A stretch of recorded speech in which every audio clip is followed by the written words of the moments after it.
This meeting is being recorded.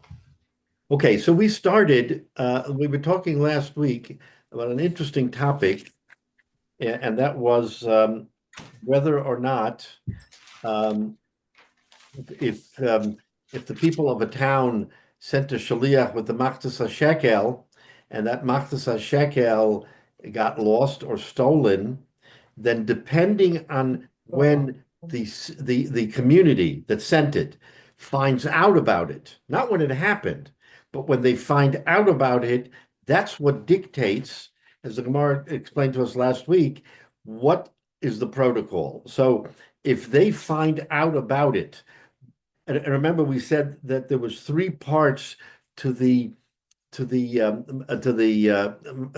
shekel. There was the delivery into the sort of the boxes, the pushkis.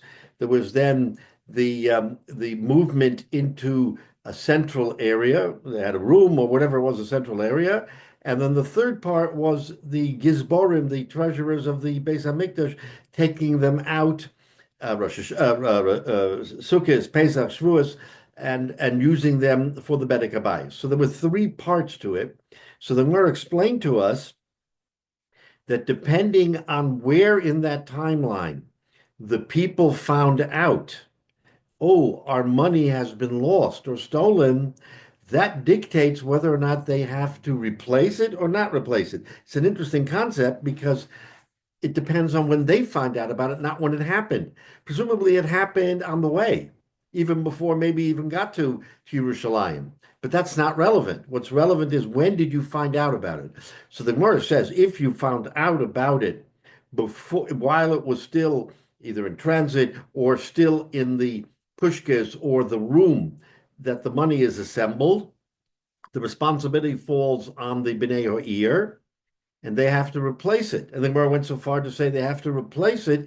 And if you find if you find it later, if it's an Aveda that comes to light, or it's a Geneva that is returned, notwithstanding, you don't get your money back. In other words, you have to replace the Machzas shekel, and it's not credited for the future. So basically, you've given two Machzas shekel if they find it, but if they don't find it, you just have to replace the Machzas shekel. Now, what happens in the case when the money has already been taken out of the room by the treasurers of the Gizbar of Hagdish and already started to being used or in the process of being used for karbanos and other things? It's no longer, quote unquote, in the domain of the givers. It's now in the domain of the treasurers. Says the Gemara that the treasurer, the townspeople no longer have a responsibility to replace the money because their money was already sent, and it's now the Gizbar Hagdish that has to bear the responsibility. And there, in that Mishnah, in Shkalim, it says, Nishboyin la Gizborim, that they have to swear to the Gizbor, to the treasurer. Fresh the Gemara. Good. Why wouldn't it be obvious? Why does the Gemara have to tell us this? Once it gets into the Beis Hamikdash, it's pretty obvious whose domain and who owns it. Yeah, but let me ask you a question. The chamber in which the money is in, that's not in control of the townspeople. Why should that not be part of the Gizbar? In other words, I understand when you're traveling along the way and you haven't yet put the money even into the pushka. But once you put it into the pushka, the system now works. The pushka, the chamber, and then the release. So why would you have a havamina? Why would you have a havamina that the townspeople should be mechuyev to replace when it's in the chamber, when technically it's totally out of their domain? Why would you think that, Jay? I misunderstood you. I thought you were talking about it made it to Yerushalayim, and then at that point, it's out of the townspeople's responsibility for anything. But the chiddush is that as long as the gizbar hasn't pulled the money from the central repository of Machzas shekel, the owner is responsible. That's the chiddush here, is that the senders who sent the money are responsible if they find out, no matter when it happened. Remember, it doesn't matter when the theft happened. Second, I'm missing which part of Okay, Which so let's go geography are we at? through the scenario. Are we in Yerushalayim, or we're back in Kent Mill? Okay, but we're in Camp Mill, and Machzas shekel is collected. Right. And now we send a shaliach. We hire a wonderful shaliach, and he goes to Eretz Yisrael. And somewhere en route, we don't even know where, and it's not relevant, as we say. Something happened to that money. Now, the question of the Gemara is, when did the townspeople find out about what happened to the money? That's the key indicator on who's responsible. It's when you find out, not when you lose it. So And if I understood that. I was asking about something you said about once it gets into Yerushalayim, yeah, townspeople in Kent Mill and have no more responsibility. no. That's not what I. Okay, maybe I I misspoke. misunderstood. Let me go over. Let me go over it carefully. When the money has three stations, it goes from your hands into the boxes, the pushkas in Yerushalayim. From there, it's collected from the various sites and brought to a central repository, step two. Step three, the treasurers pull from that repository whatever money they need. Remember, there's a lot of money there. They're not using it all for one yontif. They use it for Pesach, Shavuos, Sukkot. But so they pull out the money for that chag. That's step three. So the Gemara's question here is, okay, when are the townspeople off the hook and when are they responsible? So the Gemara is telling us, we spoke about last week, that if the townspeople find out, either when it's still in the pushka or when it's in the central repository, it's considered in their domain. They are still responsible, and if it's lost or stolen, they have to replace it. Okay, right? That's step one. You have to replace it. Not only you have to replace it, but if it later gets found, you don't get credit. You have to give a second time because Machzas shekel is your responsibility. Now you're out to Machzas shekel, so to speak, and the Gizber can use it for what he wants. And next year we start all over again. Okay, that's clear. That's clear.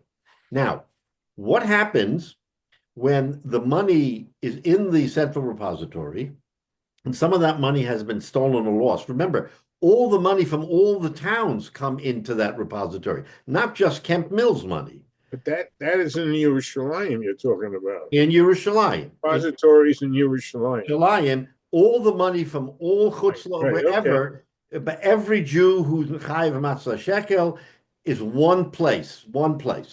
Now, we find out, wait a minute, the shaliach for Camp Mill lost the money or was ambushed or whatever.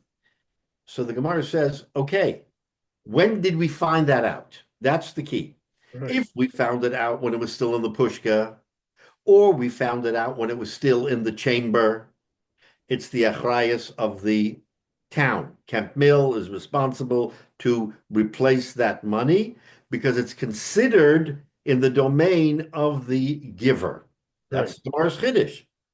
Now, if it was already removed from the chamber by the Gizber of Hekdesh, by the treasurers, and then all of a sudden the word is out, wait a minute, Kemp Mill's money is not here. Kemp Mill's money was stolen. Then the townspeople have no responsibility to replace the money. The Gizber of Hekdesh takes the hit, so to speak. Says that Mishnah there that the shaliach who brought the money is nishboyin la gizbarin. He has to swear to the gizbar that he didn't do anything. All right. So having said that, says the Gemara, that's a stira to our Mishnah, because our Mishnah makes it very clear here in Bava Metzia that on any matter of Hegdish, there is no form of shvuah. In other words, there's no shvuah when you deal with hektish or with karka or with stars, avodim, as we said. But we're talking about hektish, so there's no shvuah by hektish. So that Mishnah says there is a shvuah, so that's a stira. It's a contradiction from one Mishnah to the other because it says this way. So that's kind of where we are. And now, says the Gemara, we'll just say over because this is important. Omar Shmuel. Shmuel says, and it's about 4 lines from the top. Hacha b'noises sacha askinon, that we are talking about a shomer sachar, someone who gets paid. He was a paid guardian of the money that went to Yerushalayim, right? And we're saying that v'nishboen little scharin. No, he's not swearing about liability. That's already been established in our Mishnah that in Hegdish there is no shavua for liability. And remember, shavua is a big thing. Liability, no shvua at all. Why is there a shvua? So the Gemara tells us, a Chiddush, it tells us that there's a different shvua. You want to get paid, you got to swear. In order to get paid, you have to swear. So now you're on the line, and you have to swear. And if you have any reservation about what happened here, you won't swear. So by swearing, you're saying, I did nothing wrong, but I have no liability, but I want to get my money. So that's how the Gemara answers the stira between our Mishnah and that Mishnah. No stira. Why? Because we're talking about a different shvua, not the shvua of Hegdish for liability, the shvua of Hegdish for getting paid because you're a shomer sachar, which is why this case has to be about a shomer sachar, not a shomer chinam. Because a shomer chinam would never get paid anyway. So in order to understand it, it was a shomer sachar who was hired to take the money from Camp Mill and bring it to Yerushalayim. Okay, fine. So now we've sort of understand, we come full circle. Frek the Gemara. So now the Gemara says, hacha. If that's so, that the swearing is not a swearing of liability, but a swearing of compensation, nishborin legizbarin. Why do they swear to the Gizbar? Who is the Gizbar? The Gizbar is kind of the interlocutory between the people who gave the Machzos HaShekel and the Beis HaMikdash. Who is paying them? The Gizbar? No, the townspeople. Yep, no. Right? Frek the Gemara, Nishborin Gizbarin, Livnei Yair, Mebayalei. It should have said they have to swear for compensation to the Bnei Yair. That's where the money is coming from. So you want to tell me that the shvua is not the shvua of liability, it's the shvua of compensation, but you got it all wrong. Compensation doesn't come from the Gizbar. The Gizbar is just the interlocutor between getting the money and using it for the Beis HaMikdash. It's the townspeople who pay him. So that's a good kasha. How do we understand the Gemara now? The Gemara, the point the Gemara made about paying for compensation doesn't hold water because they don't pay compensation. The people pay compensation. Suppose they paid him ahead of time. They pay him ahead of time, or they pay him upon completion. I mean, again, when they pay him might not be as relevant because maybe they give him a down payment, and when he comes to Yerushalayim, the money's waiting for them. There's a Western Union sends a wire. I mean, I don't know. It doesn't really go into when they got paid. It's just if they paid him ahead of time, there wouldn't be a shvua, right? And there's no reason for a shvua. That's correct. That's right. So they're paid upon completion, even if they're given maybe whatever on the way. But it's their real compensation comes at the end, right? Therefore, that shvua should be to the townspeople, not to the gizbarim, because otherwise, how does it hang together? How do we make sense of this Gemara otherwise?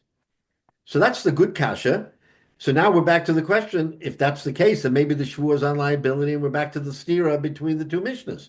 So it's hanging in a balance. Omer Rabbah, comes Rabbah, and he compromises, which always we find the way to compromise. Nishborin lebnei Yair b'mamad gizbarin. You're right. The shvua for compensation is to the Bnei Yair. That's where it belongs because they're the ones paying. But it has to be in front of the Gizbar. Why? Ki heicha the lachshidinu. So they should not suspect that there was any kind of hanky-panky. In other words, we want to make the shvua, and then the Gizbar, who's kind of the final imprimatur of all this money, hears the shvua. And now he has total satisfaction that nothing terrible happened, nothing awry took place, and the guy gets paid. So when the Gemara says Lishborin Gizbarin, it doesn't mean they swear to the Gizbar, it means they swear in the presence of the Gizbar. And how many times have we seen that the Gemara sort of maneuvers in order to to fit the peg into the hole. So otherwise we would have a problem with the lashon. But here it means that they swear to the townspeople and in front of in front of the Gizra. Okay, so that's a good answer. It's a good answer. V'inami. Another sort of answer along those lines is that what they're doing is they're making it clear to the treasurers that there was no pashia, that there was no carelessness, right? But the Gizbarim are observers; they're not participants. But in other words, when you deal with the Bedek Habayis, you're dealing with the Ribbono Shel Olam's house. You have to have what we call complete transparency. So it's one thing for the B'nai Yair to say, okay, we're going to pay because he did it right. But you want the Ribbono Shel Olam's representatives to be there to not question anything that happened, because after all, they're the ones that have to sort of answer for it in the ecclesiastic sense. So somebody has to travel. What's that? Path that they didn't want, that they hired a Shomer Sachar. Now the Gizbar has to travel back, or some people representative has to go to Yerushalayim, and the swearing gets done there. Right. So in other words, makes no sense. It's clinching it and making it full circle transparency that there should be no chashash. And maybe we're going to an nth degree here, but there should be no chashash that anything happened, which is why the Gizbar is present for the shvua, whether it's the shvua for compensation or and then he understands when he gets compensation that there was no pshia here. Again, there's no issue of liability, but maybe that shaliach has to express. This is what happened. I went from Camp Mill, and I went to Maryland, and from Maryland I went to Europe, and from Europe I came to Yerushalayim. In other words, he's got to hear the whole story and say, okay, it's all kosher. That's what it means that the Gizbar has that responsibility. He has no responsibility to pay, but he has a responsibility representing the Ribbono Shel Olam to know with certainty that nothing sort of underhand or bad happened, and therefore the term nishborin ligizbarin is used, not that they swear to the Gizbar, they swear to the B'nai Yair in the presence of the Gizbarim. Okay, so again, this Gemara gives us a very interesting analysis on how thorough we have to be, and again, has nothing to do with liability, because that Mishnah tells us very clearly in the Mishnah here in Bava Metzia that there is no shvua for hegdish. It's excluded, just like no and other things. Okay, so we're pretty thorough now. Well, we've gone through a good degree, and okay, now the Gemara opens up a different question. Okay, tell me, if you're paid on fulfillment of your obligation, and you don't fulfill your obligation, should you get paid? I mean, let's think about that a minute. This shaliach came and he lost everything innocently, not on his achrayus, and he's going to swear because he's Shomer Sachar that he's going to get paid. Frek the Gemara, v'ha nignevu o she'avdu katani, right? So it says that it was stolen or lost. V'shomer Sachar b'geneva v'aveda chayuv v'mechayev, and a shomer Sachar is chayev for geneva aveda. So we've given him a dispensation that he doesn't have to swear for the liability, even though he's a shomer Sachar, and he's chayev on geneva aveda. We say that the only swearing is for paying, right? V'hachenami.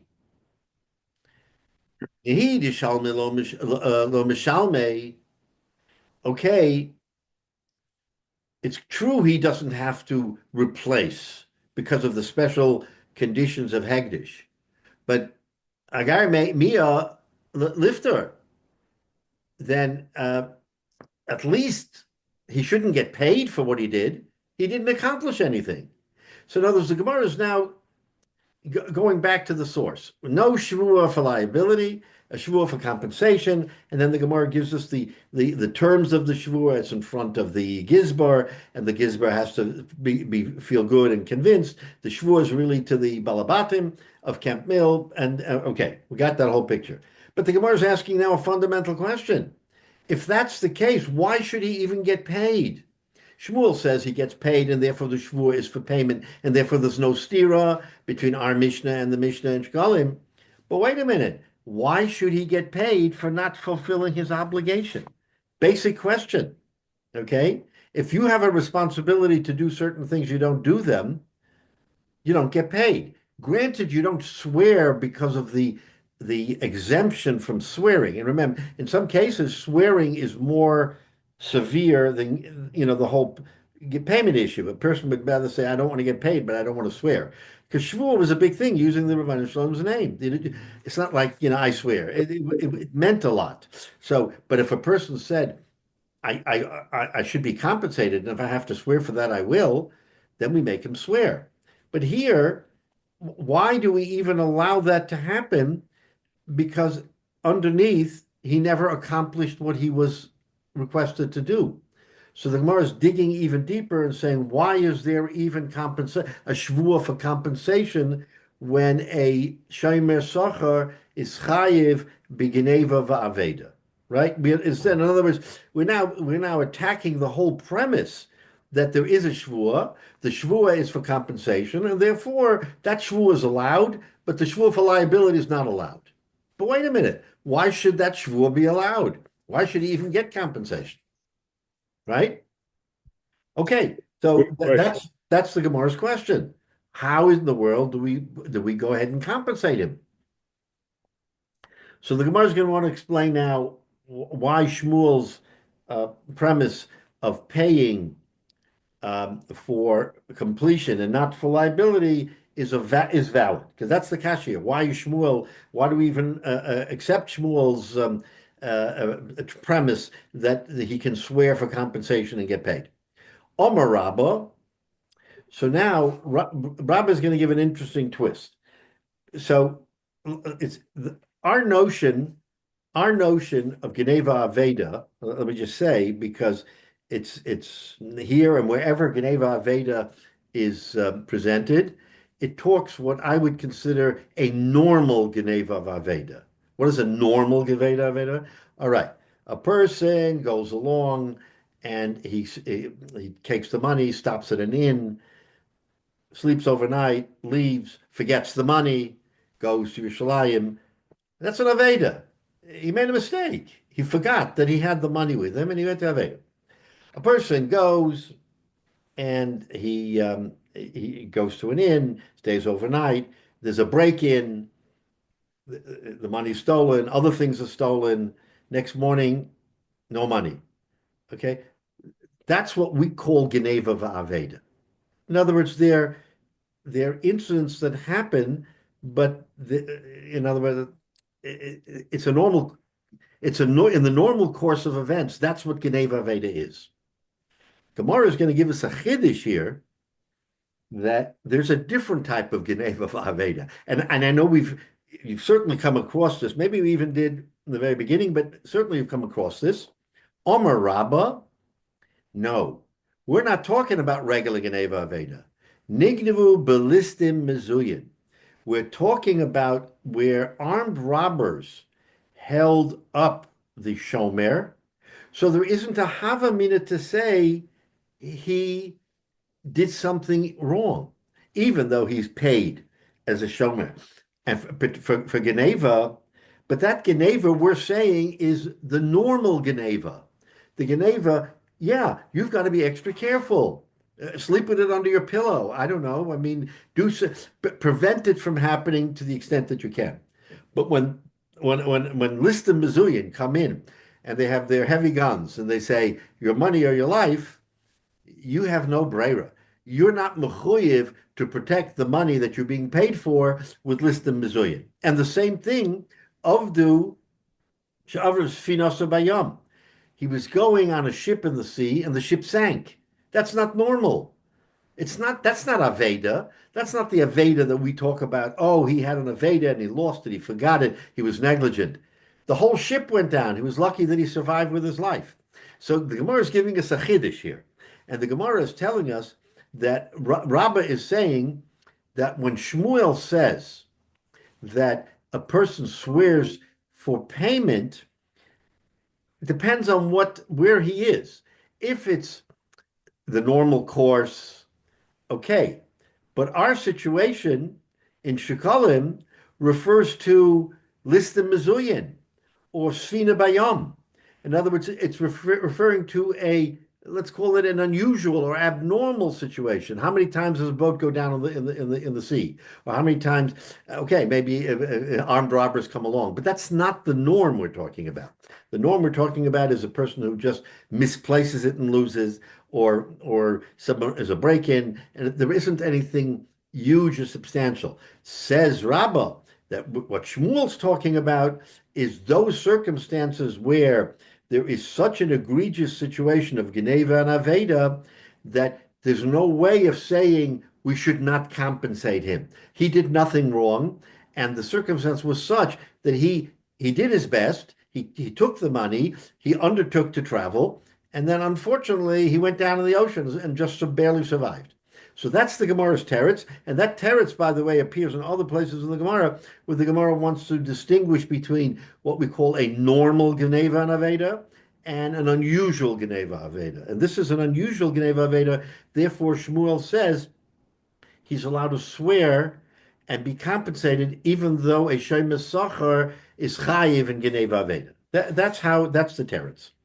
So, Okay. Rabbi, contrast that with the fact that the townspeople who make their contributions to take up, they don't get a mulligan.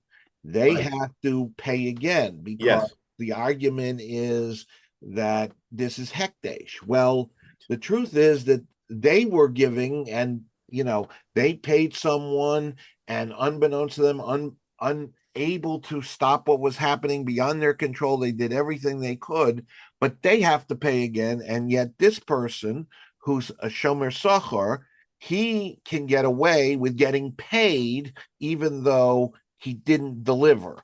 And yet those people have to pay again, Right. and pay again for a Shomer Sachar, and he gets rewarded. It's not consistent. Okay, so your point is well taken, but think about what you're asking. The people who are called upon, or so to speak, taxed again, are the people who want to do the mitzvah of Machzis HaShekel. And if it turns out that the Machzis HaShekel doesn't get delivered, then their contribution to the Beis HaMikdash is no longer present.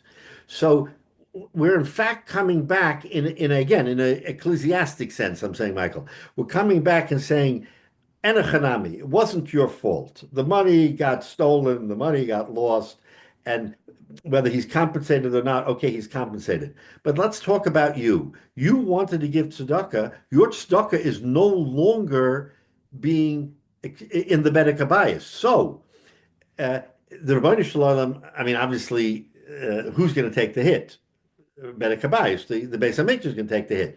So is that appropriate to say that you, as an Er L'Chayid who wants to give tzedakah, would in your mind say, I gave, I'm okay, it didn't get into the Rebbeinu Shalom's treasury. Now, I give tzedakah and I want to give tzedakah to an organization. The organization helps people. My money gets lost or stolen. Of course, I have no obligation to replace that money to the organization, but as a matter of my own personal, feeling, I gave the money to help people. That money got lost. Do I just want to turn a blind eye and say, you know what, did it, forget about it, let somebody else do it? So your point is correct, that the person himself, why are we taxing him? Well, we're taxing him because the onus of the Machzis HaShekel was on him, and the rules were, depending on where on the timeline the money was, it's either my responsibility or the Rebbeinu Shalom's responsibility. And when it's in the Gizbar pulling out the money, it's the Rebbeinu Shalom's responsibility. Up until then, it's mine. Now, you could say that's unfair. I'm only saying that what we're saying here is we're trying we're trying to make everybody whole, and we're saying that the Rosh Hashanah, the Gizbar, the Beis Hamikdash shouldn't be shortchanged. How are we going to meet the bill? How are we going to meet the bill? And I go back to the point I made several weeks ago, which is if you live far away, you don't have the same ease of going straight to Yerushalayim and dropping it off yourself, so you don't have to worry about that. So you're paying a shomer sachar. So as part of this, I don't know what was existent then, it's what we would say today is a surety bond, which is that shomer sachar should purchase a bond or insurance that costs money, and he has to pass that cost on as part of his Correct. his Right. to ensure that it's there. As he's taking responsibility for that as an emissary for the Beis Hamikdash, granted he's not authorized by them; he's a private person. Although it's certainly comprehensible that a person who's employed by the temple treasury could respond to that and provide protection. But then, he's given exoneration. I understand the point about having to give again, but by the same token, you've done everything in your power to be able to do that. You've entrusted a shomer sachar. You've paid for the shomer sachar. I don't understand how he can get compensated when I understand he's done all he can do and he can't prevent this, but he hasn't protected the assets that he's transferring. So I would ask you, what would he do in a case where the money went down with the ship? How could he even possibly protect the money? He's fearing for his life. So what the Gemara is saying is that this is such an unusual circumstance that it doesn't fall into the category of what you, Michael, are saying is his responsibility. It's so much beyond his responsibility, and since he undertook it and worked and took days off and traveled, so at least give him the pay that he was entitled to for doing the work, because everything else would be unfair since it's beyond his control. It's a balance question. I agree with you. It's a balance. But maybe the ship was rickety and maybe he didn't, he took the easiest transportation port. The point is that, you're not measuring it the same way. You're putting the onus on the townspeople to give again. Yeah. And you're saying, Chas Shalom, that happened, but it happened. And so either if he cannot protect himself to ensure that happens, I don't understand why that person is also not partially okay. But let's say, so Michael, he's a shomer sachar. His livelihood depends on being paid for his efforts. He made all the efforts. And we're saying it's a very unusual circumstance. And now you don't pay him, then he doesn't have his livelihood. But his he didn't deliver. Well, as I said, how do you know that the person? I grant you. We talked about this before, that the amount that they're donating to the Beis Hamikdash is relatively small, but not everyone has that. So it could be in the same position as that. So the point is, there should be some onus on the shomer sachar to not get his full. But let me ask you, Michael, will not paying him bring back the money? Well, not paying him.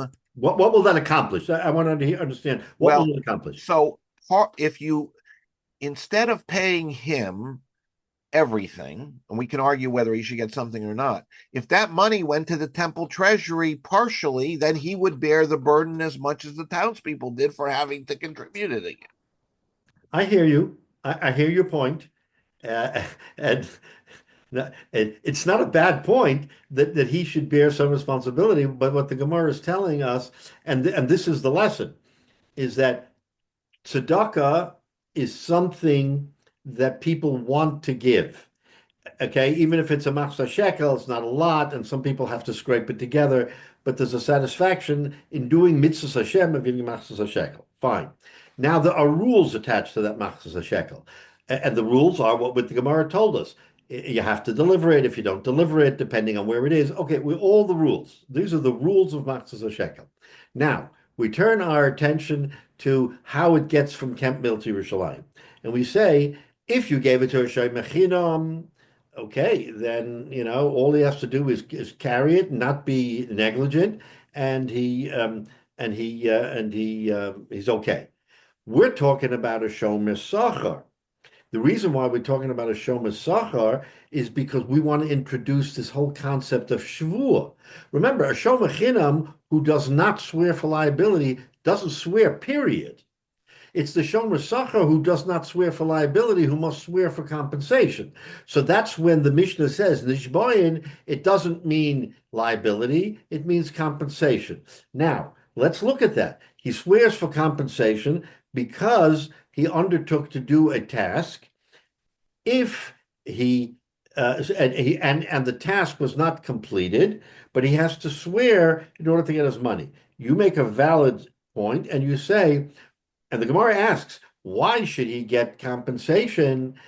Bottom line, he's chayiv for Geneva and Aveda. Bottom line. So we come to a sort of decision point, a crossroads, where we have to weigh his Geneva and Aveda versus his compensation. So the Gemara wants to make a compromise, and I understand it doesn't weigh well with you, but the Gemara, so the Gemara wants to make a compromise. What is the compromise? In the case where there is normal Geneva Aveda, and he doesn't swear for liability, I will agree that he shouldn't get paid, because that would be a slap in the face that he doesn't swear for liability, but he's getting paid for that same Geneva Aveda. But the Gemara doesn't say that. Rabbi introduces a chiddush. You know when he gets paid, one and only time he gets paid, when the events of the Geneva Aveda are so egregious that it is beyond the norm of what we would consider a Shomer Sachar. A Shomer Sachar has a responsibility, but he doesn't come armed, that he has to fight an armed robber, right?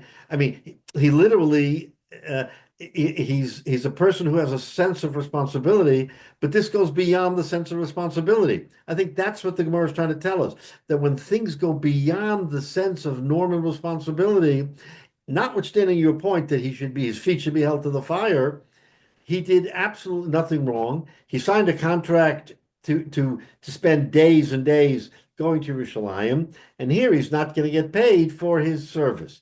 That's the rub. And I understand you keep thinking that the money should go to the Gizbar, or at least part of the money should go to the Gizbar, and that makes a lot of sense.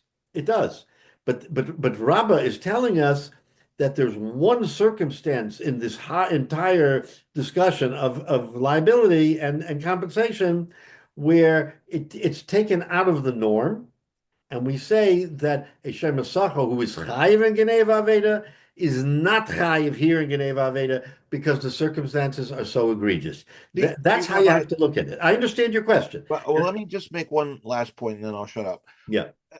The thing is that the person doesn't have any recourse in that town.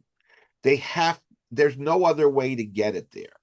If it were that if the temple treasury, because they accept donations all over the country, if they had an office there and people could take it directly there, then it would be counted as hekdesh at the point that they gave them, and the risk would be minimal. So you're entrusting a third party to do this. And the definition, as we learned earlier, is that it goes to that third party's hand. It's not hekdesh until it arrives in the temple treasury. Right. So they have a risk.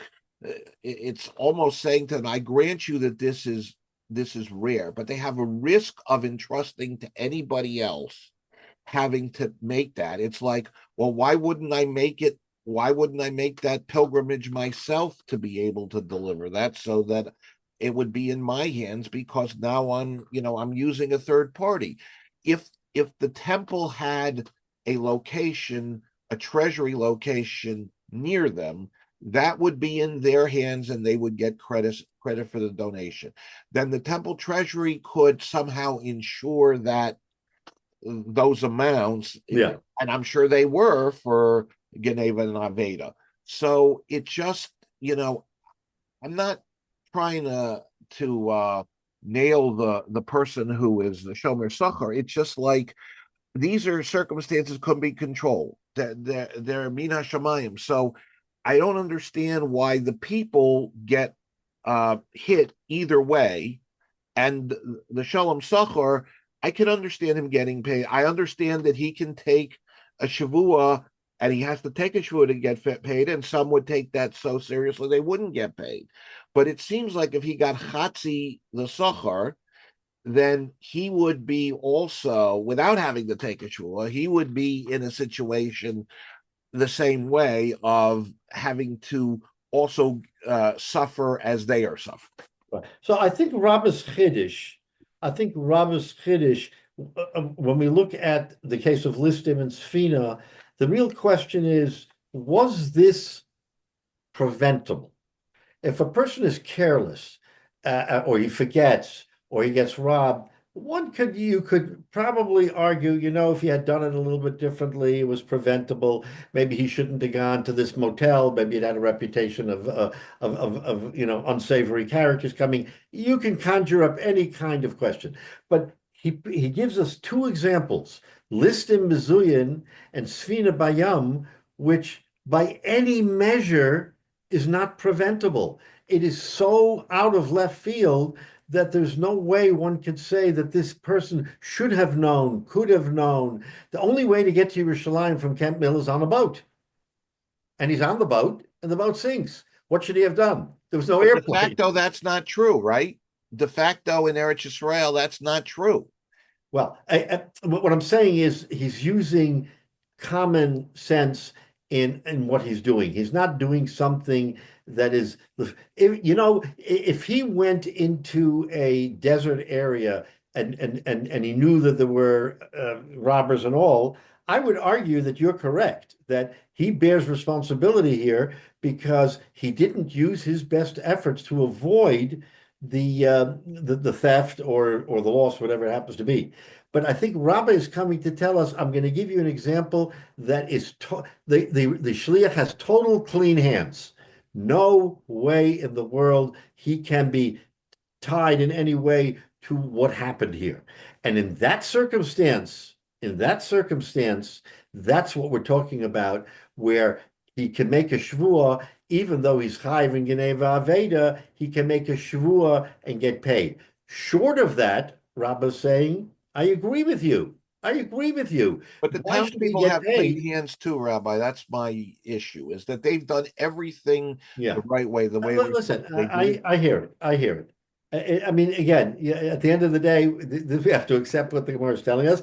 But again, the reasoning is that if you have any specter of possible liability, says this Gemara, you're not going to get paid.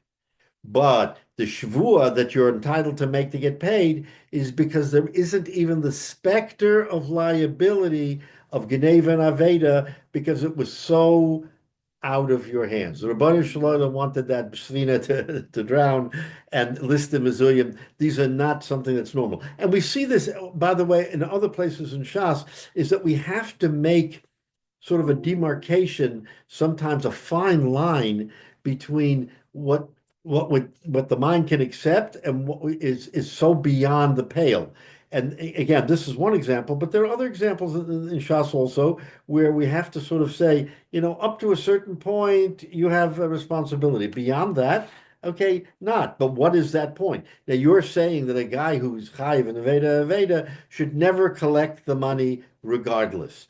And Rabba is saying no, that 99.9% of the time he won't collect, but that one fraction of a percentage, which is so out of his control, he will collect, and therefore he's allowed to make the shvuah. I mean, we can go back and forth, Michael. Your point is well taken, but I think you have to sort of understand the other side too, is that there are some things that just, they're a step beyond what we want to otherwise consider the norm. So, all right, let's just say that that's the case. So now, at this point, there's no longer a contradiction between the Mishnah and Shekalim and our Mishnah, because our Mishnah is dealing with liability, and the Mishnah Shekalim is dealing by compensation. And even though compensation is questionable because of Geneva and Aveda, it's not here because of Listim Mizuyim and Sfina Bayam. So that's how we come to terms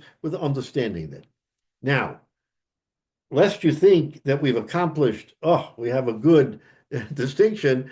Now, the Gemara goes on and wants to say, no, You want to make a chilek between our Mishnah and the Mishnah in Shkalim, um, and therefore we're reconciling the Mishnahs. Really, really, you don't we don't accept it. When do we accept it? In the extraordinary circumstance. Now the Gemara is going to say, wait a minute, I don't agree with that. I don't agree with that. So Michael, listen. Rabbi Yochanan Omar comes Rabbi Yochanan and he says, "Hi, Mani. Who this chilik that we just talked about? Who is the progenitor? Who is the man de Omar who says this? Rab Shimon, who de Omar. Remember, where Rab Shimon was in our Mishnah. And if you remember the Mishnah, Rab Shimon said that even though our Mishnah says you don't make a shvuah by kachim, and that's black letter law, our Mishnah did say, Rab Shimon Huda Amar, kachim shechayev yachriyason, if a kachim is responsible for, in other words, someone bears responsibility for the kachim, yesh lohem oino, there is oino. And okay, so what did that mean? Okay, so what it means is that there are times when a person undertakes a carbon, and even though the carbon goes to hektish, and therefore he shouldn't have personal responsibility, if you remember, we use the term hare olai, hare al guf. Hare olai means it is my alai. It's my responsibility to give this carbon. Says Rav Shimon, when you say the magic words hare olai, and something happens to the carbon, you can no longer argue, wait a minute, I gave the carbon. It's not my problem. It's the Bedek Habayis. Because the olai means it's on you to see it through to the very end.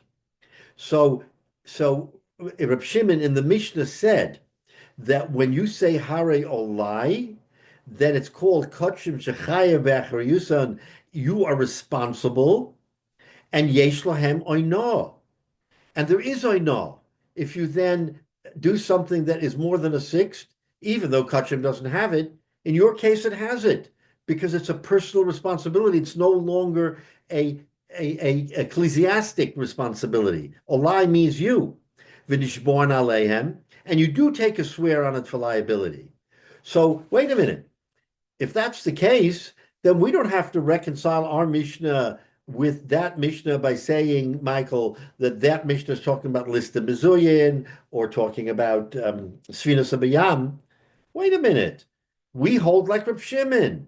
Reb Shimon departed from the rest of the Tanoim in the Mishnah, and he said that there are circumstances when a person dedicates a carbon, but if he uses certain language, he's totally responsible. He's responsible for replacing it. He's responsible for everything. In which case, says the Gemara, then there's oino.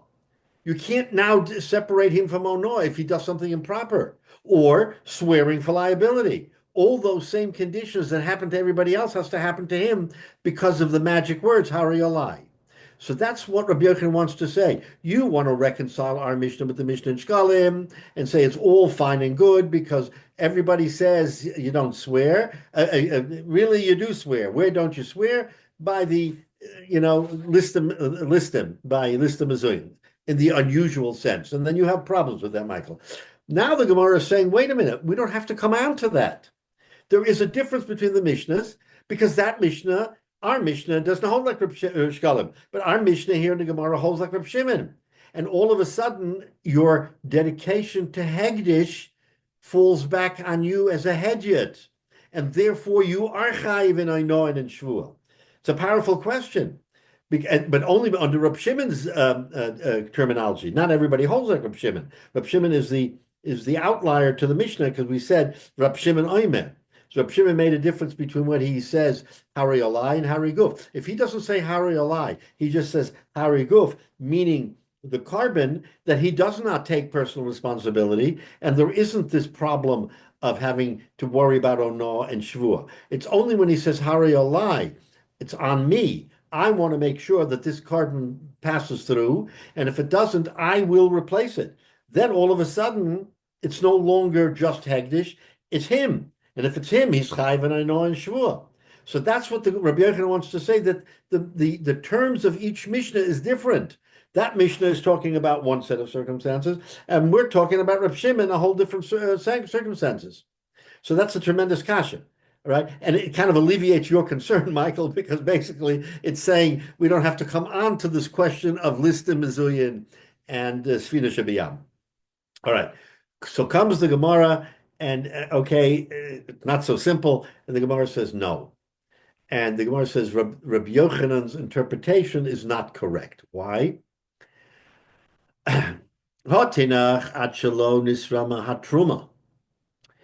What we just said is that when he says Hari Olai, what was our premise? Our premise was that the giver is chayiv as long as the money hasn't been taken out of the chamber. Remember, in the timeline, as long as it's still in the chamber, the giver is chayiv, and therefore the giver has to replace it, right? But Mishnisrama HaTruma, where the truma was taken out of the chamber, let's say for Chanukah, not Chanukah, for Sukkot, right? Because it's a Shalosh Regalim. They automatically become Kotshim she'enachayv b'achriyusim. In other words, Reb Shimon's premise of Hari Olai is only as good as the point of your responsibility. What's the point of your responsibility? Until it comes into the chamber. We can't negate what the Gemara said before, that when the Bedek Habayis, when the treasurer takes it out of the chamber into the service of the Beis HaMikdash, clearly it exonerates the giver. That we said clearly above.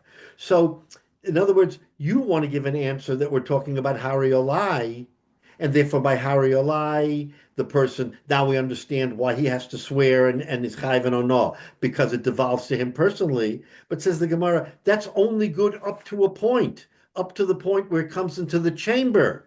Once it comes out of the chamber, even Reb Shimon will say it's kotshim she'ein behem achrayus, because he no longer has any sort of oversight or responsibility. So kotshim she'ein achrayus b'achriyusaninu. So in other words, this will be the sort of the ultimate answer, even to Reb Shimon, who says that you have a responsibility, but even Reb Shimon agrees that a responsibility ends at a point in time. So if our Gemara is talking about where the Gizbar took it out of the chamber into the Beis HaMikdash to service the Chag, then even Reb Shimon would agree that there's no longer a Chiyusim. The Tanya, because we learned in the Brisa, this is the proof to this point, Tormen alo Ovid, Vala Govoy, Vala Osid Ligvois. That it's kind of an expression, is that the Gizbar of Hegdish,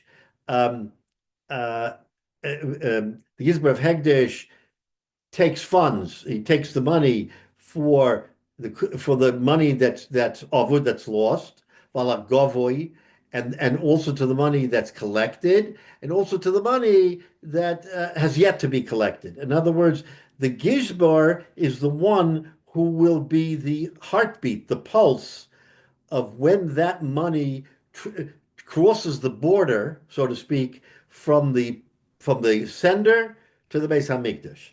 It's all in the hands of the Gizbar. So we give the Gizbar obviously a lot of power.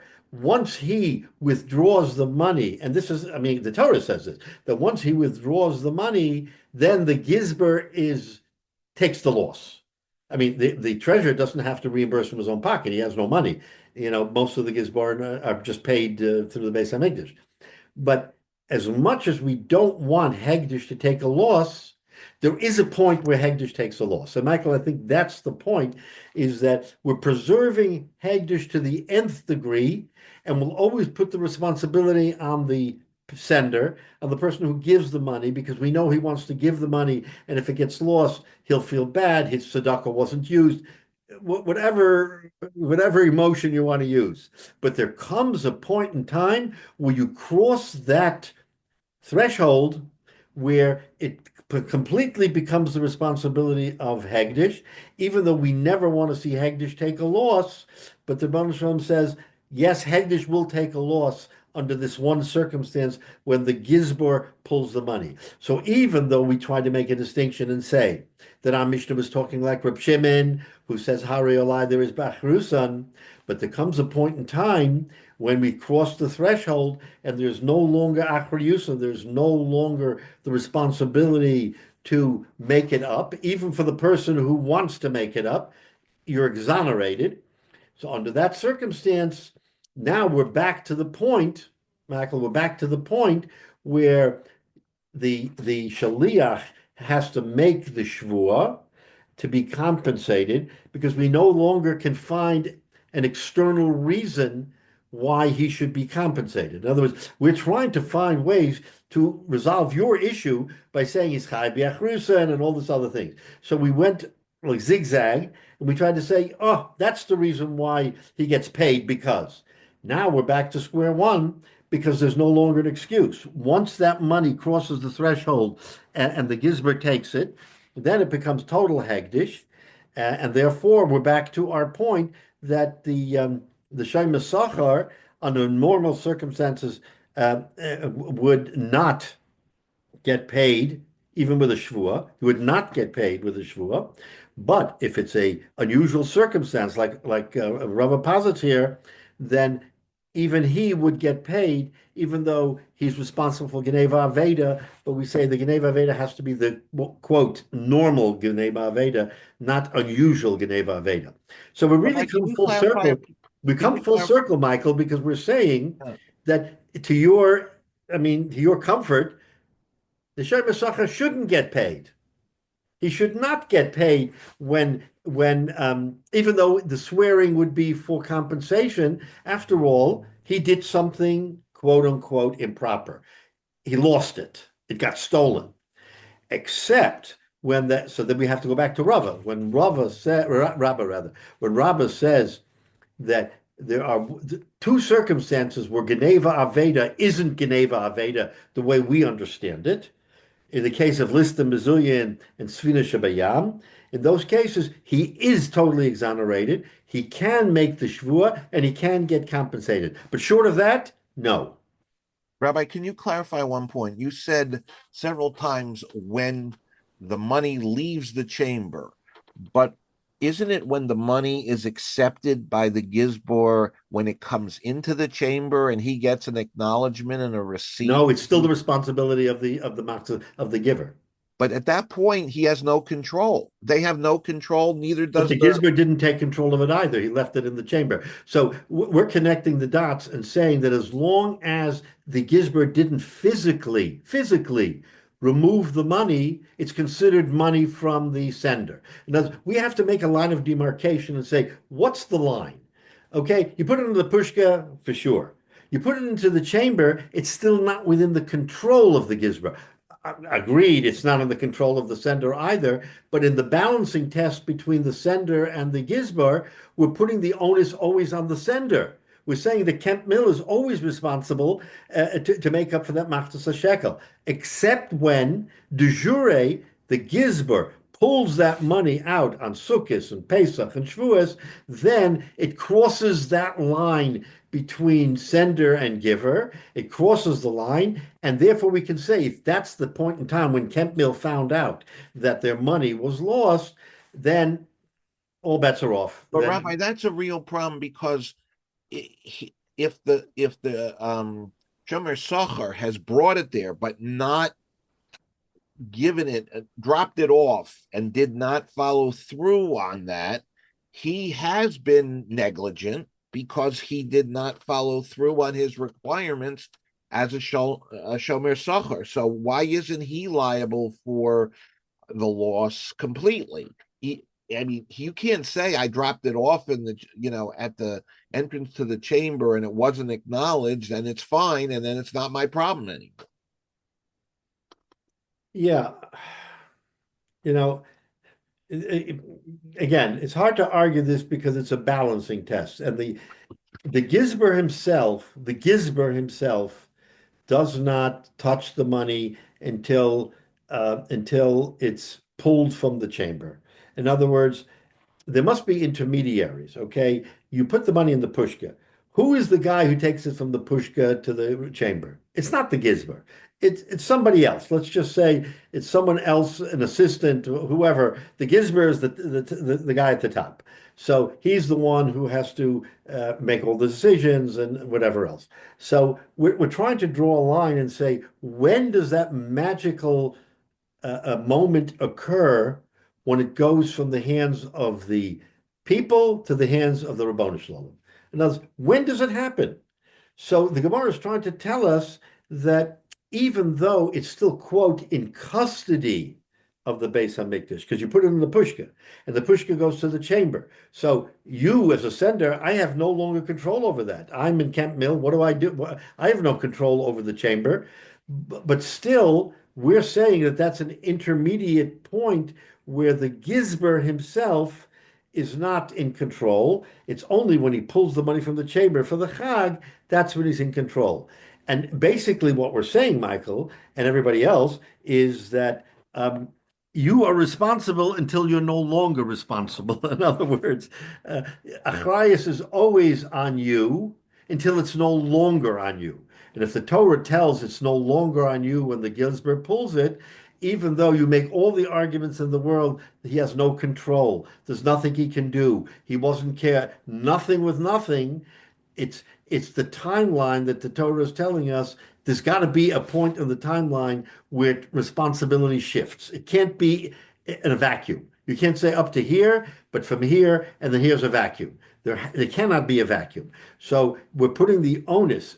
You think it's unfair, and I hear your point, but we're saying that the giver is the one who ultimately bears responsibility. And again, I'm surmising that yes, as much as he's not at fault, but he gave it for a good purpose, and if it failed, then as a machzas hashekel, most people would want to contribute machzas hashekel, and if they fall short, they'll still want to contribute machzas hashekel, which means if the guy comes again to people come to you to collect for all kinds of charities, and you give them generously, and then I don't think it's ever happened, but they come, someone comes back and said, we lost all the money that's supposed to go to Chai Lifeline or wherever the case may be.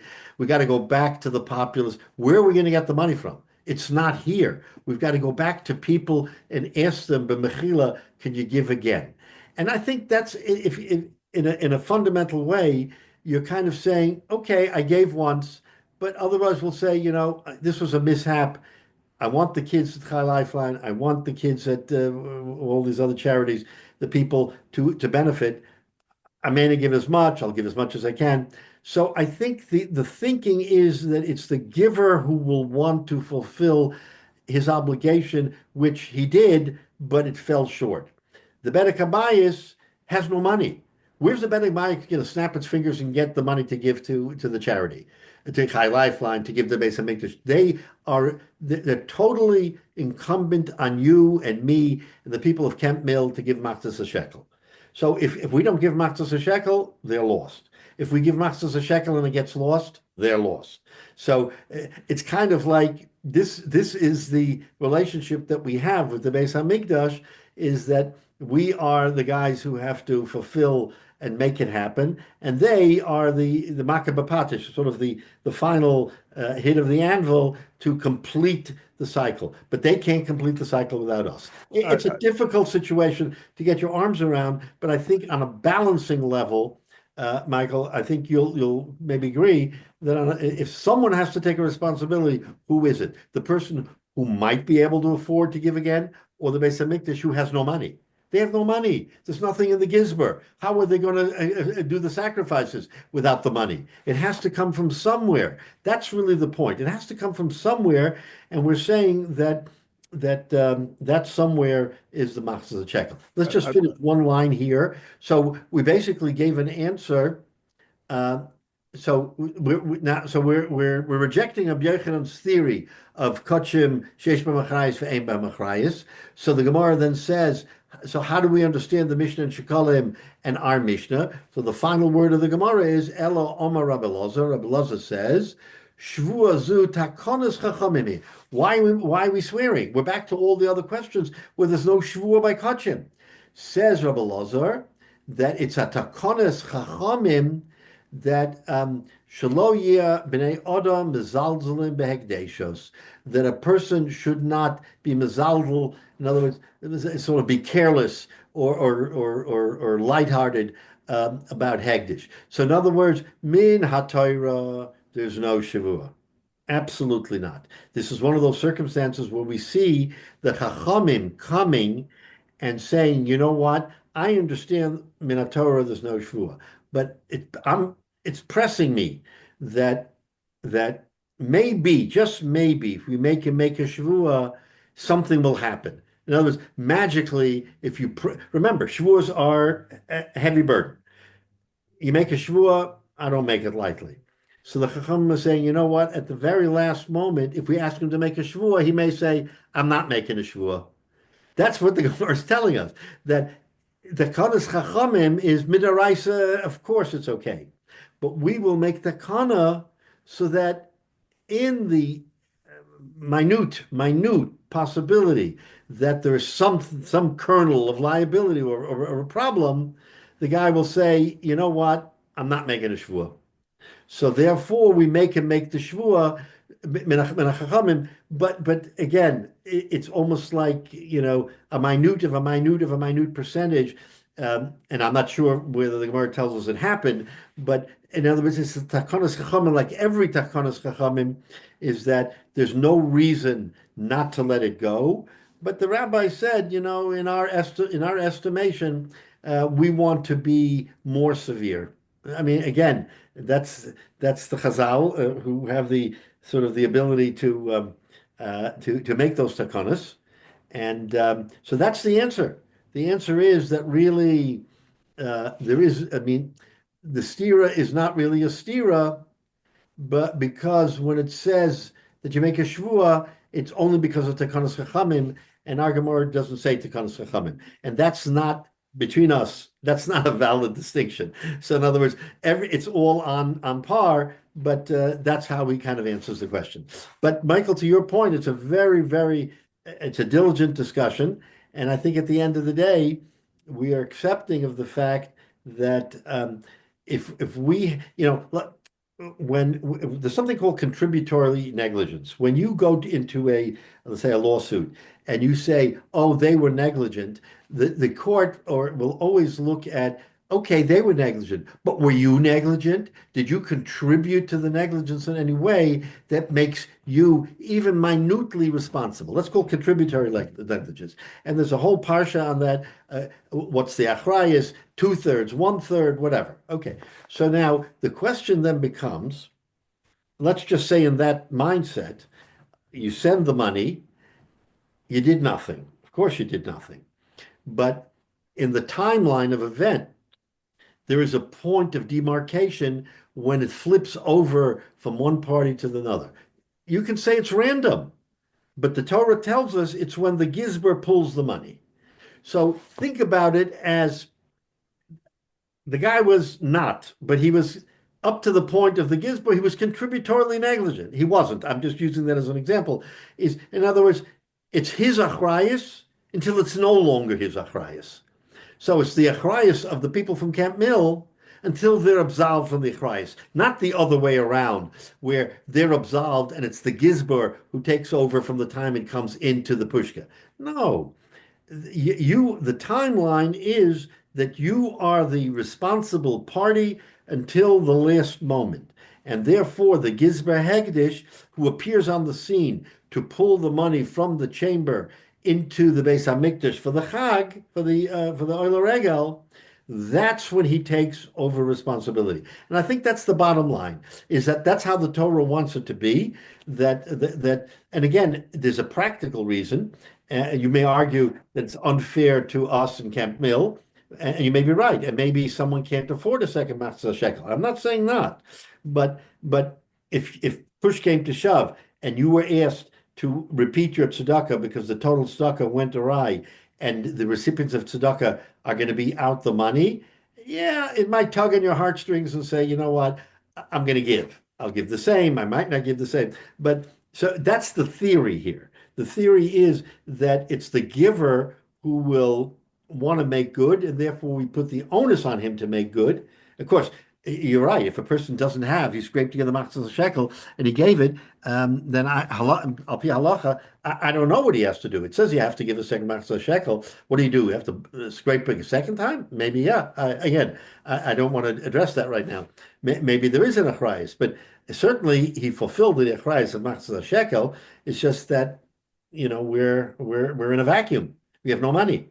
So again, this is a phenomenal contrast between the Mishnahs going back and forth, and we resolve it at the end of the day by saying that it's nothing but, okay, everything is equal, but it's a takanos chachamim, and it's a takanos chachamim. That's why the Gemara, therefore we say we make him swear, is because at the end of the day, even the kernel of micro possibility that a person won't swear because of something, therefore we make him swear. And if he swears, then he's compensated. So I think we have to leave it at that because, again, we can go through this as many times as you want, but I think there's a certain seichel to this. The Gemara is trying to give us a back and forth with a seichel, with sometimes it isn't fully satisfactory. When we say teku, we haven't given ourselves an answer.